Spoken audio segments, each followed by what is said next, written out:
Ah, vous êtes là. Vous allez bien? Parfait, moi ça va également. Je vais vous parler d'un film qui raconte l'histoire d'une jeune femme qui revit sans cesse la même journée. Au fait, j'ai l'impression aussi d'avoir déjà vécu ça, mais bon, c'est possible. Enfin, en tout cas, si vous êtes encore là, eh bien, on continue, d'accord? Mais c'est étrange. Alors, une jeune femme qui revit sans cesse la même journée, vous allez bien? Oui, oui, ça va, ça va.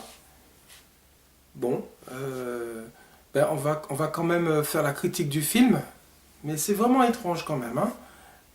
Alors, je disais que Happy Birthday, c'est l'histoire d'une jeune femme qui revit la même journée systématiquement où elle se faisait assassiner.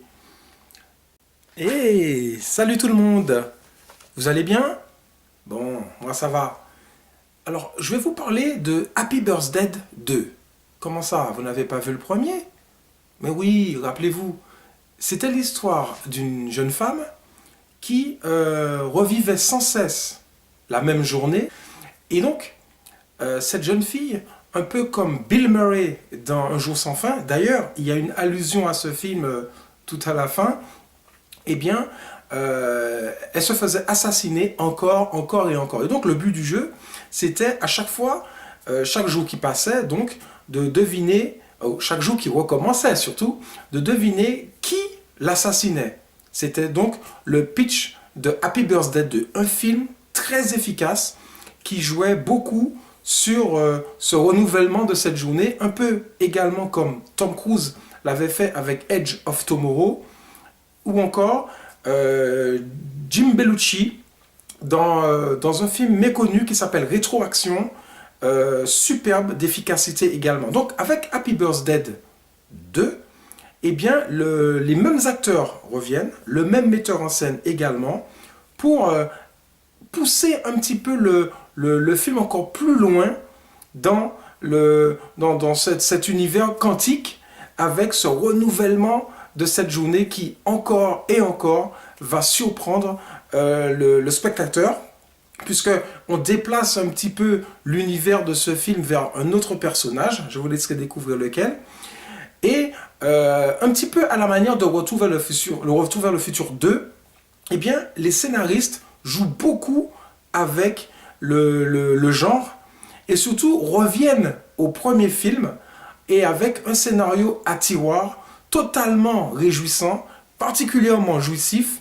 Le film joue parfaitement bien la carte du divertissement. C'est vrai pour ados, mais si vous aimez le genre slasher, c'est-à-dire, vous savez, le psychopathe avec un gros couteau qui pourchasse des ados, un petit peu comme l'a fait Halloween et qui nous revient d'ailleurs en force sur nos écrans, eh bien, Happy Birthday reprend un petit peu le thème de ce qui avait fait la gloire des années 80 et 90, comme Souviens-toi l'été dernier ou encore Scream. Eh bien, il remet au goût du jour le slasher avec cette histoire de journée qui recommence.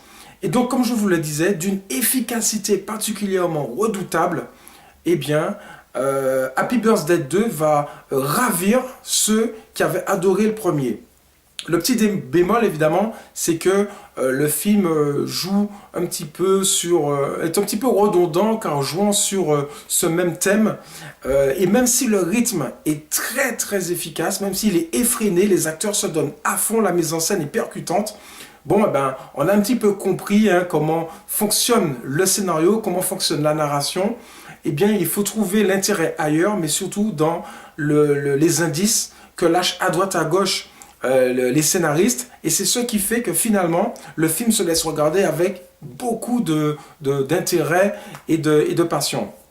À ne pas en douter, au vu du succès du film certainement qui sera total, eh bien il y aura un troisième épisode parce qu'il y a tellement de possibilités avec un tel scénario à tiroir que on verra bien ce que ça va donner. Happy Birthday 2 to you. Allez, à la prochaine.